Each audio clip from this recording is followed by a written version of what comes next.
I really was not expecting January to be this busy, but my friends, we have more big updates involving exits, potential recruitment, plus a ton more. So it really feels like you can't afford to miss out on any of the news drops this month. So make sure you guys are locked in and have those notification buttons set to Blue Lions TV. Hope you guys enjoy. Hit that like button and let's get straight into things. And to move on to the first story, as to no surprise to anyone, but Dewsbury-Hall is already deemed surplus to requirements. The club revealed in December to Dewsbury-Hall that yes, they would be looking to sell him, to move him on, and that he wasn't needed anymore. And right now we learned that West Ham are exploring possibilities to sign him. Brentford's and a host of Premier League clubs are still very much actively interested in Dewsbury-Hall. But I know some of us are already thinking, I mean, Nini, we signed this guy 6 months ago. How can his shelf life have expired this soon? I mean, wasn't he signed because he understood Maresca's system? Wasn't he signed because the manager wanted him? These were arguments at the time I just never agreed with. And that was because one, Maresca never asked for him. The directors made this happen. And number two, I mean, if Dewsbury-Hall can learn Maresca's ways during the pre-season at Leicester, you're telling me your Enzos and Caicedos and better players wouldn't easily be able to catch up? So it didn't make any sense from a footballing point of view, but from a financial point of view, there is a completely different story, and that is the side of things I'll be discussing and focusing on, yeah, because I feel like the Dewsbury-Hall move was forever engineered by design, and that's for a multitude of reasons. Number one, Leicester City, of course, just escaped a possible points deduction for breaching PSR rules. The threshold in which you can accumulate debt is up to 105 million over 3 years. And in the 22-23 season, Leicester accumulated around 90 million in that year alone. They just about beat their case by appeal, and that was basically due to a technicality. So Leicester got away with things by ruling that the Prem had no jurisdiction to be coming for them when they were in the EFL at the time, because they got relegated when their accounting period ended. So Prem rules don't apply, and it worked. It worked, but the Premier League haven't forgotten, because they feel like, listen, even though you've just about been able to survive yet again, it's quite obvious that your books aren't patterned right now, and already Leicester have been forced to hand in their books again just last month, and there's going to be a new ruling made next week. So let's see what happens. But it does seem like Leicester have been preparing for this inevitable future, hence why they engineered a bit of a transfer cycle with us in the summer. We saw Michael Golding go to Leicester for around 5 million. I'm thinking 5 million for Golding, that seems to be way too much money, right? And on the other side, we saw Kieran Dewsbury-Hall signed for 30 million, and Maresca was signed for I think 8 to 10 million, but let's just say 10 million, right? Alongside his coaching staff. So this meant that Leicester accumulated 40 million pounds in pure profit. This meant that at least 10 million went to the previous financial year, because the 30 million they earned from Dewsbury-Hall has been deferred to the following accounting year, because the transfer didn't go through until July 2024, and the deadline was the 30th of June. Let's not forget that. Anyway, I can go into the financial side for too long. Let's focus on Kieran Dewsbury-Hall and why we did things. And let's remember this important accounting term called amortization. And very quickly, I think Dewsbury-Hall signed a 6-year deal, if I can remember. We signed him for 30 million pounds. You divide his contract length by the price we signed him for, and that works out to be around 5 million pounds player cost. But to actually get a fee that lets us understand how much we'd have to sell him for to be able to at least book an accounting profit, you have to remember that we've now paid for 6 months of his costs, so that's going to be 6 months times the player cost, which is around 2.5 million, and you then deduct the 2.5 million from the 30 million transfer cost sale. So to break even, we need to try and generate at least 27.5 million. But here's where the Michael Golding transfer makes sense, because we accounted 5 million pure profit, for 5 million pure profit our side, and basically this could allow us to reduce the financial pressure to sell Dewsbury-Hall at the 27.5 million, and if you deduct 5 million from that fee, that's left with around 22.5 million pounds. And this is where there's financial sense behind selling Dewsbury-Hall right now, and that's because you don't want to risk his value depreciating, right? I mean, see it this way, imagine if he clearly, I mean, see it this way, he's clearly not part of any first team plans. I'm actually just sitting on the bench or getting these loan spells. It means that his transfer value will dramatically reduce over the years, and you'll struggle to really book any type of profit from him. So instead of wasting time and avoiding that inevitable future, sell him when he's hot right now. Sell him when clubs are still very much interested in him right now. I know that for us fans, listen, I say this myself, it is frustrating, but from the owner's side, you know, they have financial responsibilities too, and we can't forget, because we don't have CO or consistent front of shirt sponsors or deals of that type of nature, it means that we are kind of forced to do this constant cycle of player trading, and at least the directors are bringing in decent profits and are managing our books, because remember, we have to sell so we can buy. Until we secure our financial future with CO consistently and big sponsorship deals. So identify now he's not going to make it here, waste no time, and sell him immediately. Listen, Dewsbury-Hall, do I sympathize? I mean, obviously, you know, it feels weird being a fan, but on the other side, you know, Dewsbury-Hall had like a golden ticket to at least win the possibility to remain with the squads. It clearly hasn't worked, but again, you know, he's earned decent money from this. He'll probably get a decent transfer on loan or on a permanent this month. So nothing really flops for him in that sense. So that's the Dewsbury-Hall news out of the way. We move on to the next story and let's discuss the strategy behind this window. Now, I think it's quite clear to all of us, but it's even more concrete now. But the strategy in January is we must sell so we can buy.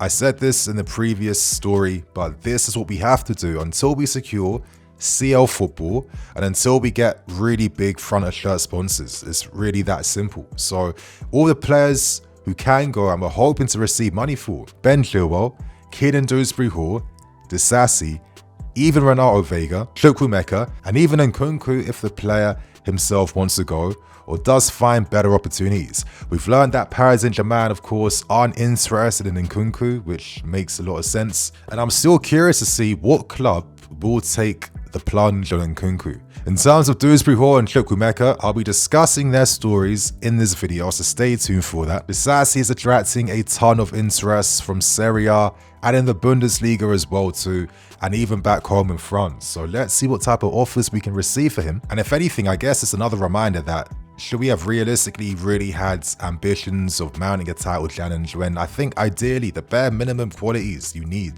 to mount one is having a squad that is completely engineered for the task at hand. And we clearly are still at least maybe 1 to 2 windows away from having that type of squad that's ready. So I think right now, January and the summer, they're going to be incredibly key for us now to have focused windows. I think that's what we want to see right now. No more wheeling and dealing buys, which probably have short-term benefits, but ultimately, if the manager does not have a squad at his disposal that he fully trusts and turns towards, that's going to undermine whatever we do in any season. And that's something that has to change. And I do feel like maybe in the future, I've been saying this now, but if you've committed to giving Maresca 5 years, maybe you have to allow the manager to have a little bit of a say in terms of players he wants to have now. It doesn't make sense to force like Felix signings and stuff when he's not even consistently turning towards him, when there's been ample opportunities to do that. Maybe get him the strike if he asks for that. Maybe you should have signed Calafiori when Maresca was having conversations persuading him to sign for us, and make sure you can get that midfield player that he's asking for, because I feel like if we want to at least safeguard top 4, which is key, because your Newcastles and Cities, they're on the rise again. For us, we need players that can help us score more consistently. Nicholas Jackson competition is key, but also another key thing is having control to see out games, and I think we can do that if Maresca has more midfield players he can turn to add more fresh legs, add more control, and add more stability. This will help us secure top 4 this season. And remember, my friends, if we're hoping to make moves to sign Marc Gueye, that is going to require the sales of players to fund that move. So let's continue to watch this space. Share your thoughts and opinions. And now let's discuss a developing story involving forgotten wonder kids and Carney Chukwuemeka. You know, so many wonder kids are just victims of just a massive squad blow. But as reported by Julian Patrick Berger, you know, very reliable source in Germany, Borussia Dortmund are hoping to sign Chukwuemeka on loan, as he struggles for opportunities this season under Enzo Maresca. I mean, he's only made 4 appearances and he's got 130 minutes. It's like 1.5 games worth of football in 6 months. He's just turned 21 years old. He needs more minutes. It really is that simple. And you think to yourself, Borussia Dortmund is probably the best place to supercharge your career, because that is a great finishing school for talents of his ability. Look towards Ian Maatsen and what that did for him. I'd imagine that Chukwuemeka won't be ignoring that, but if anything happens, expect it to be a loan. Now, we want between 40 to 45 million pounds for Carney, which shows you that we rate him very highly. His potential is big. He's been like a big prospect in coaching circles for many years, but you can't be asking for that money if he's not playing. Let's not be ridiculous. So if anything, a loan move, well, hopefully he performs, because Dortmund needs an 8. That could be ideal for them. Now, Dortmund have had some difficulties this season. Injuries came at the wrong time. They find themselves 6th in the Bundesliga, only 2 points off of CL Sport. So right now, they need to invest to be able to safeguard their CL hopes for next season. We're learning that they're set to sell Daniel Malen to Aston Villa for around 20 million pounds. So there are openings now in that squad for Borussia Dortmund now to, bring in more focused recruitment. And you know what? I just want to see Carney now playing. I rate him highly. I felt so sympathetic towards him last season because Pochettino clearly rated him, hence why he instantly introduced him to the team.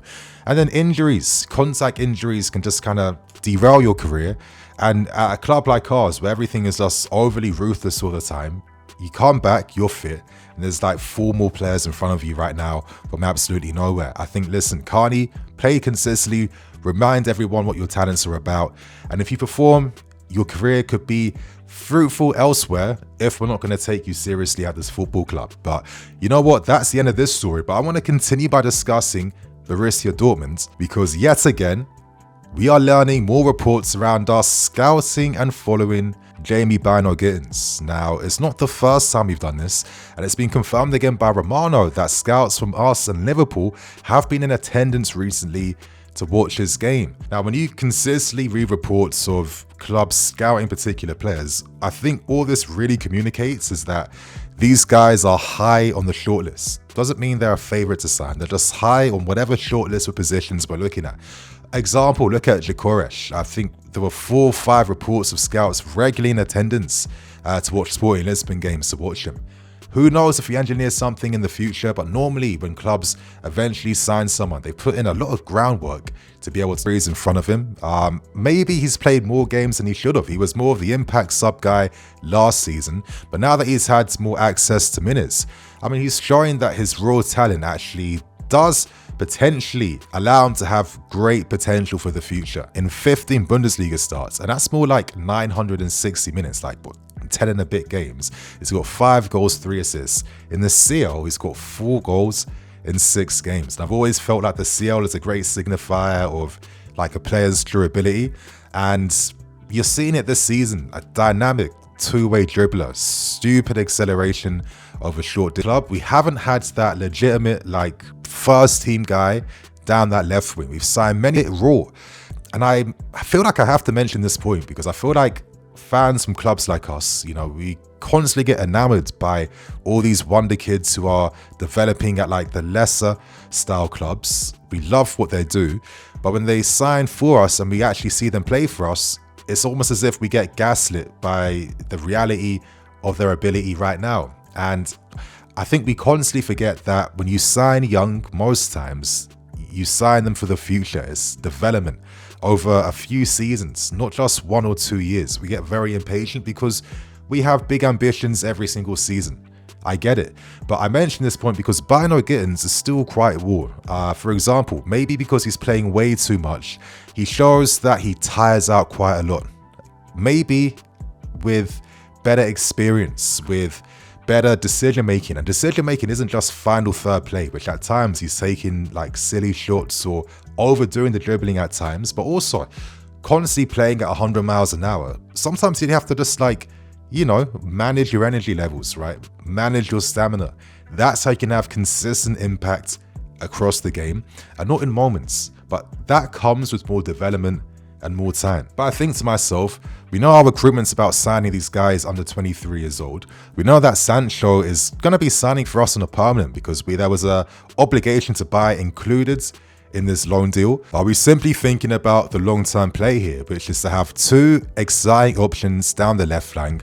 You have a Bynoe-Gittens who has the potential to grow over a few seasons, and he'll be rotated frequently alongside Jadon Sancho, who also has that plus side to hopefully fulfill that world-class potential that we've always known he's had since his Dortmund days. That could be an interesting long-term play where we have at least consistent dribbling threat, with the off chance that Bynoe-Gittens could maybe rise to the cream of the top and maybe take over that left flank in the future. Who knows? Let's see what happens, but I think Gittens is a very exciting prospect. I just love these like continental British players we see now these days. I think we don't give enough credit to like the advancements we've seen within our coaching circles in this country this last 10 years. Like we're producing a style of player that we never used to do consistently. Like English wingers before, head down, run as fast as you can on like a Sean Wright Phillips thing, you know what I mean? But yeah, how do you guys feel about the story? And right now, let's end things by discussing the latest developments and updates involving Cesare Casadei. As I've been saying for a very long time, after Torino made their first attempts extremely public, all that was going to do was encourage other interested parties now to step up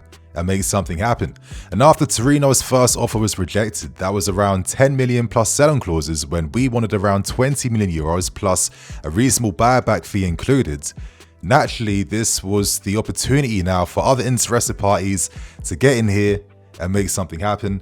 And as we're learning right now, Antonio Conte's Napoli are desperately trying to get this move sealed as quickly as possible. Already we're learning of reports suggesting that Casadei has agreed a contract length taking his deal to 2029 at Napoli. And in terms of our demands, it seems like Napoli are set to include a sell-on clause plus a pretty reasonable and decent transfer fee on top, which should be enough to get this deal over the line. The Marzio was the first one to break this news. It's later been confirmed by other reputable sources, and it does seem like Napoli's good relations with us, even during the Osimhen summer saga, was enough, of course, to see them push to the front and engineer this move. One thing that we're learning is that Antonio Conte's assistant manager and Christian Stellini is a massive fan of Casadei. He knows him during his time at Inter Milan, so it really does feel like Casadei now has safeguarded his future because he is seen as one big Italian prospect in midfield, and playing for Napoli, playing a more box-to-box role, that's going to suit your game, that's going to elevate you, and learning under Antonio Conte and his demands is going to help you in the future too. So good luck to him, and I guess for us, we're going to earn some decent money, right? When we signed from Inter Milan, it was around £12.6 million plus 4 million in add-ons. I'd imagine that we haven't activated any of those clauses in the add-ons to have to pay extra money. So if we're set to receive profit on top of that 12.6 million plus potential profit in the future with a sell-on clause, I think that works out. And it continues this like strategy we see of collecting small profits, because that is also important for us to manage our books, because that opens up the flexibility and possibilities to reinvest into signing other players. So my friends, that is everything today. I hope you guys enjoy. Get involved in the comments and expect another video drop later today, so have those notification buttons on, my guys and girls. But before I go, I need to really apologize for the absolute calamity I had yesterday. I can't believe for the first time ever I uploaded the wrong video. Like when I found out, I was in the gym, I was like miles away from yard. I was like, how the hell did I do this? I felt so embarrassed. All I can say is like I really struggled to upload the video because my internet was acting so funky. There was like multiple tabs where I was like constantly trying to upload the same vids, and I think I made a mistake on one of them, and yeah, I didn't double check because I didn't even think I made one. So apologies for that. I hold the L, I take the L, and yeah, hopefully no more mistakes like that again in 2025. So I'll see you guys soon with more videos. Cool.